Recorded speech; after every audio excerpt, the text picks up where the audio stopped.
this because, I saw you get a little flack because you vetoed a measure to create a commission to study potential slavery reparations in the state of Maryland. But to me, you had a valid reason if people actually heard your whole statement. Exactly. I mean, listen, what I said was, I'm a person of action. I don't need more studies. Mm-hmm. I mean, like we've done 4 studies over the past 20 years on similar type of elements. One of 7. So four studies over the past 20 years. Okay. By the way, one of which my wife worked on. Gotcha. Mm-hmm. And so when we're now talking about doing a 2-year study on something that I already know the answer to, I'm like, what are we studying? Mm-hmm. And this was my point. I think about the work, and again, I'm not saying that this issue was not worth working on. In fact, frankly, I've been working very closely with the members of our caucus and members of the community around a whole series of these issues. It's the reason that we just authorized $400 million for our Just Community Initiative, which made sure that we're putting $400 million of additional capital into communities that have been the subject and have been truly hurt by racist and discriminatory policies, things like redlining, things like mass incarceration, things like mass highway constructions, which were cutting off neighborhoods, that we said we are going to identify all those communities and neighborhoods, and we're starting off with just $400 million that's going specifically to those neighborhoods to address the racist policies of the past. It's the reason that we've done things like historic investments in our HBCUs, because they've been historically neglected and pulled back on. Maryland has 4 remarkable HBCUs. We're putting historic investment back into them. It's the reason we've done things like the mass pardons and giving people a second chance at life, because who do people think that is going to benefit most? It's the reason that we've done things like procurement reform and created black millionaires inside of the state of Maryland. I am unapologetic about the support for our black community, for the support for black people who oftentimes have been the fabric and the backbone for so much of our society. And I know right now, when we are watching this assault on our communities, when we're watching, the Trump administration now is end up firing more black women than we have seen in a generation, that we have now seen our insurance being pulled away, grants going to entrepreneurs, that everything that is connected to diversity, equity, inclusion, that they are making illegal. We don't need a 2-year study right now, man. Mm-hmm. I need action. I need action. And so that was the point that we were trying to make, is that in this time, in this crisis moment, I don't need a study. Mm-hmm. Let's get to it. Let's get to it. Absolutely. That's right. Folks, in Maryland, Governor Wes Moore, of course, the nation's lone black governor, issued 23 vetoes today, and one of those includes a reparations bill. This is the Washington Post story, came down about an hour ago. He vetoed, this is what they say, Maryland Governor Wes Moore on Friday vetoed a bill that would have required the state to define the economic harms to black descendants of enslaved people and recommend remedies, dealing a blow to reparations supporters who counted on the only black governor of a U.S. state to be an ally. The veto of the reparations study was the highest profile of 24 vetoes. Moore issued late Friday, the most the governor and rising Democratic star has fought back against the democratically controlled legislature during his 2.5 years in office. This, of course, is big news, and trust me, it was not well received by the Maryland Black Caucus. This was the statement that they released at a time when the White House and Congress are actively targeting black communities, dismantling diversity initiatives, and using harmful coded language. Governor Moore had a chance to show the country and the world that here in Maryland, we boldly and courageously recognize our painful history and the urgent need to address it. Instead, the state's first black governor chose to block this historic legislation that would have moved the state toward directly repairing the harm of enslavement. They said we are elected. Let me go over here. They said we are elected leaders in the state that enslaved renowned abolitionists Harriet Tubman and Frederick Douglass, and we convene in a state house that is less than a mile from the Annapolis City dock one of the nation's earliest and most high-traffic ports of enslavement. We owe this bill to those who endured forced labor and all black Marylanders impacted by enslavement, discrimination, and its long-term harm. As federal efforts to erase our history and attack the most vulnerable continue, Marylanders need decisive, courageous action at the state level. And so this is that statement. Oh, it's this. They also said the bill, which passed by an overwhelming majority in the House and Senate, was crafted to bring together leaders, impacted residents, and experts to study and make recommendations on reparations in Maryland. While unilateral executive actions and piecemeal legislation addressing disparities can contribute to progress, they cannot substitute meaningful, sustained, and comprehensive efforts commissioned in this bill to address reparations and repair. Now, Governor Moore said that the actions that he is taking as governor are going to address the issues that they have outlined. He also, this is from the Washington Post story, Moore said, given the state's economic problems, he was focused on laws that help the state recover from the severe impact of the Trump administration's federal spending cuts. I was very transparent with the leadership and members of the General Assembly that anything that fails to meet the urgency of this moment, I will not sign it and must wait for another time. Moore said in an interview calling the reparations study the most challenging of his veto decisions. The article says Moore said he's ready to engage in conversations about repairing the legacy of slavery now, and he doesn't need to wait 2 years for the Reparations Commission to draft a study. Michael Imhotep, your response. Well, here's the thing. Number one, I have a little bit of experience in this field. I actually did a presentation for the Detroit Reparations Task Force here March 2nd, 2024. Now, I'm going to tell you the same thing I told them and the same thing I say on numerous shows and the African History Network show. I would not put the term reparations on anything that you actually want to get passed, especially if a lot of people that got to vote for it are white. But even if they're black, and the reason why is I'm all for repairing the damage of a legacy of slavery, Jim Crow, segregation, all that. I'm all for that. But what happens is a lot of these efforts get attacked, undermined, imploded, and you get a lot of people who walk away disheartened. Now, one thing he did say is that he was already enacting policies and quote unquote a culture of repair to remedy the harms of slavery.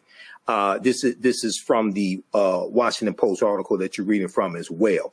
So what I would focus on and what I encourage people to focus on is the structural inequities that exist right now in Maryland, California, whatever it is, and deal with the laws and policies that were put in place that created those structural inequities and trace that back to slavery, trace that back to Jim Crow, et cetera, and deal with repairing those structural inequities. But I saw a previous article 6 days ago from thegrill.com about this, and I'm someone who focuses on actually being able, not focusing on studies, but actually getting policies put in place that are beneficial for African Americans that will withstand legal challenges when you get sued to overturn it. I'm focused on the end game. Morgan. Yeah, I mostly agree with that. I do think a study, as the policymaking process tends to go, is usually the first step in any. If anything's going to become a law, you've got to have some kind of study that the government's done to check the box. But yeah, I generally agree. It's like we all kind of know the history. I think the fact that this was a study that would have been focused specifically on Maryland makes it a little bit more sense than, some of the national bills that have called for a federal study. I think there is a pretty broad understanding generally of the issue. But look, I mean, this is a situation is Wes Moore has higher ambitions than being the governor of Maryland. If he wants to someday run for something else like president of the United States, then he probably doesn't want this on his record. And I imagine that is a factor in why he decided to include this in his vetoes. Derek. Yeah, listen, I guess I'm going to come from a different perspective, being a state legislator and being one that have a reparations bill right here in Georgia. It didn't get any action rolling, because I did use the word reparation. And the reason why I use the word reparation, slightly disagreeing with my dear friend Michael, is that Abraham Lincoln created reparation. He created reparation in April of 1862. And they didn't just use it once, but they used it twice. And so without seeing the entire legislation that Wes Moore vetoed, I think we need to use the word reparation. And when you think about the grand scheme of things, as I tell my Republican friends, there's no difference between reparation and tax cuts. There's no difference. When government take in the money, Roland, and then redistribute. And so we just passed this huge tax cut here in Georgia. And then you got the federal government right now looking to pass another tax cut. And so tax cuts and reparation in my world are synonymous. And so I know a lot of folks try to shun away from the word. I'm not sure why, for example, California, they killed their own reparations bill. I'm still boggled around that. New York. They killed their bill because the governor gave a head nod that he was going to veto it. So they pulled the bill, which is stupid. You pass the bill and you force him to veto it. You force him to veto. That's right. Yeah. That's right. Roland, can I respond? Can I interject? Yeah, go ahead.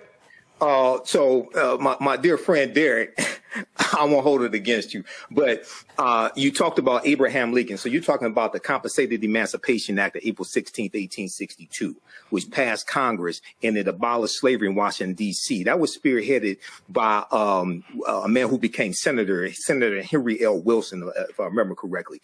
And what that was they were abolishing, that was really designed to abolish slavery in the district of Washington, D.C., and also compensate the slaveholders. OK, so that wasn't Lincoln's idea. But when we talk about, well, I'm somebody who not just studies history, but has also been involved in writing public policy in the city of Detroit. And I focus on actually getting policy put in place. 1, 2, structuring it so you withstand legal challenges, because they're going, any of these, just like with Evanston, Illinois, from my understanding, and Roland, you've had Robin Ruth Simmons here on the show. I've interviewed her twice on the African History Network show. When you talk to Robin, she said they structured their reparations program to withstand legal challenges because they knew they were coming. So a lot of people focus on, and I'm not saying you are saying this, Derek, but I've been involved in this for some time. A lot of people focus on cut the check, and don't understand, one, at the federal level, race-based policies are illegal at the federal level. Okay, that's Title VI of the 1964 Civil Rights Act, Section 601, non-discrimination, federally assisted programs. 2, a lot of states have various laws that ban race-based programs. California was one of them, which is why the California Reparations Task Force, they structured theirs based upon lineage, having to trace your ancestry back to someone who was either the descendant of slavery or came to the U.S. prior to 1900, because they knew, you talked to Camilla Moore, who's an attorney, who was the chair. Camilla Moore said they knew they were going to be challenged in court. So when we deal with this, and I think it's also important to understand, we have to go after low-hanging fruit, because we're in a even more anti-black climate, where you had the $2.2 billion that was given to black farmers, okay, under the Biden-Harris administration. That got attacked. We know it was $5 billion before that, farmers of color, including black farmers, in the American Rescue Plan. That got stopped by groups like Stephen Miller's group, who's a senior advisor to Trump right now. Go ahead. Derek? Yeah, but it only got stopped because it involved giving black people money. It got stopped because it's challenged in court, yes. But wait a minute, Michael. So if you go back to 1862, yes. The only reason why I use Abraham Lincoln because he was the president. But 1862, April 18, when he gave $300 per slave owner, they were all white men. No, there's about six black slave owners in Washington, D.C. that also filed petitions, and they got reparations as well. Go ahead. Hold on. But majority of the population, correct, $300 per slave, were white European men. And then they turned around 4 months later. Congress said, hey, we're going to give you land too. So if you're a white European man, we're going to give you 160 acres. The only thing the Homestead Act. Only thing you need to do, that's right, the Homestead Act. Only thing you need to do is live on this land, use this land, till this land, and you got 160 acres. Pay the taxes. With about $5. But that 160 acres amassed to 271 million acres of land in the United States. Yeah, and they gave away land for 124 years up until 1976. I teach this history. I'm familiar with it. The Homestead Act. The demographics, my dear friend, they were white men. Of course. Of course. And so if the court of law is going to say you can't give money to black people, but you turn around right now, if they pass this tax bill, the top 1%, what's the number of population of the ethnicity and race of the top 1%? Probably 90% white. That? Oh no, I understand that. But when we talk about legal challenges, Morgan, do you want any part of this? Well, here's what I would say is the fundamental thing is if we're in a position now, to me, is if we're in a position where we have only one black governor in the entire United States of America, and he's not even willing, because I don't know, Michael, I consider a study defining economic harm for Maryland as pretty low-hanging fruit. If you're not willing to support that, God help us. But here's the thing, right? Here's the thing. I mean, come on, like, what have we been talking about? Studies and actually implementing law are implementing policies that are beneficial. And but Michael, wait a minute, Michael, hold up. Yeah. All across the country,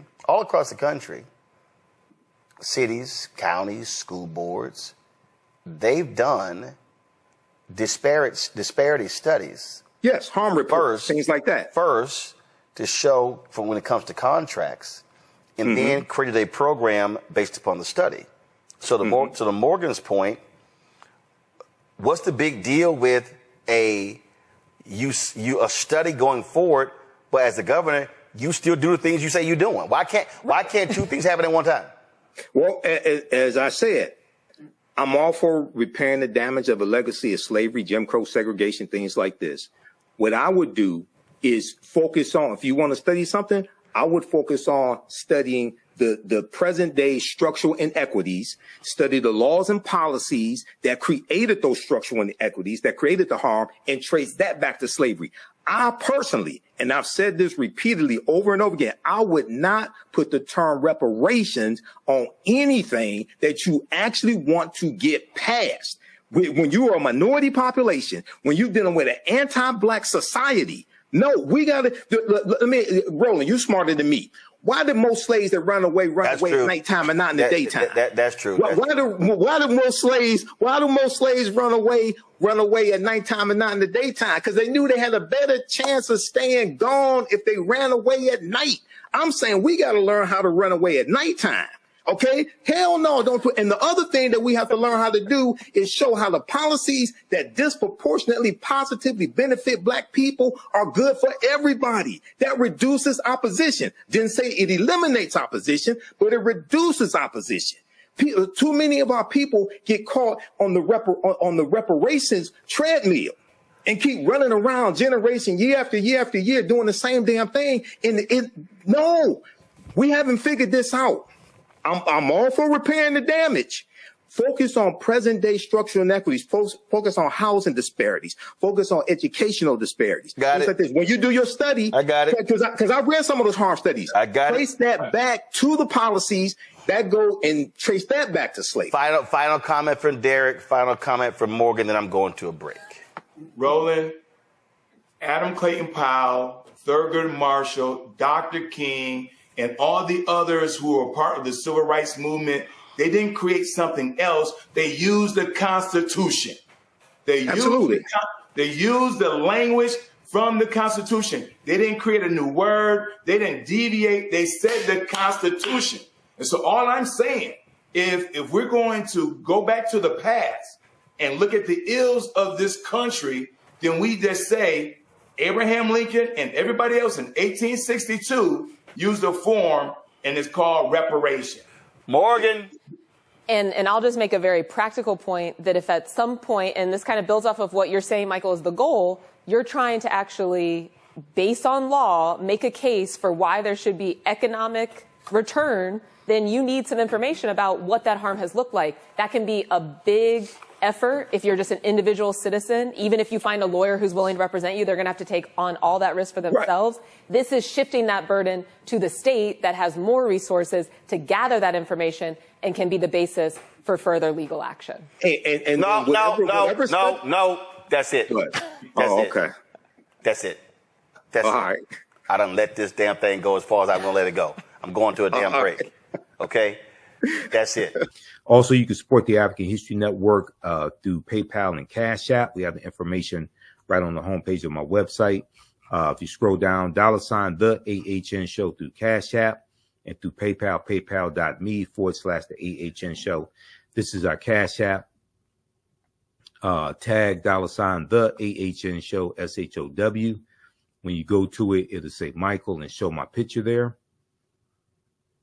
Okay, these are some fake African History Network Cash App accounts have been stealing money from us. And I put our tag right here. Here's our link to our Cash App, QR code. Okay, so you can support us there if you want to donate support us $5, $10, $15, $25, $50, $100, whatever it is. It definitely helps us keep doing the research, stay on the air, pay some of the bills, and broadcast the Sunday night show also. And here's our link for PayPal, paypal.me/the AHN Show. Okay. All right. So look, we have to get out of here. Remember, at the African History Network, we focus on educating, empowering, and inspiring people of African descent throughout the diaspora and around the world, because right now it's correct your own behavior. It's not over till we win. We're kind of forever. We'll talk to you next time.